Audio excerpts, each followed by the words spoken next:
தமிழக வாழ்வுரிமை கட்சி தலைமையிலான கூட்டணி சொன்னீங்க. ஆமா, 6 முனை போட்டி எடுத்துக்கலாமா? கண்டிப்பா.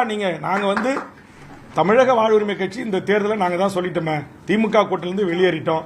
நாங்க எத்தனை கட்சிகள் அமைப்புகள் ஆதரவோடு இந்த தேர்தலை சந்திக்க போகிறோம் என்பதை விரைவில் நான் அறிவிக்கிறேன். அப்ப எங்களை நீங்க 5 முனை போட்டியை தாண்டி 6 முனை போட்டியாக கூட களம் மாறுகிறது என்பதை நீங்கள் தான் விவாத பொருளாக மக்கள்கிட்ட கொண்டு போகணும். நீங்க முதல்ல நாங்க இந்த மண்ணுக்கும் மக்களுக்கும் போராடுகின்ற போராளிகளை கொண்ட இயக்கங்கள் இருக்கு.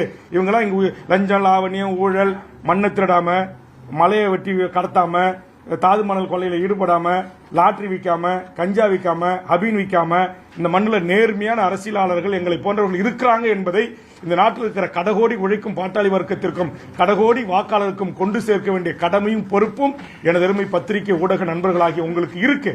நீங்க கொண்டு போய் சேருங்க. நீங்க ஒரு சினிமா நடிகரை கொண்டு போய் சேர்ப்பதில் இங்க இருக்கிற போராளி இயக்கம் மறந்து ஐயா கண்ணு, நல்ல கண்ணு போன்றவர்களை சேர்க்க மறந்துட்டீங்க. ஐயா கண்ணு போன்ற, பாண்டியன் போன்ற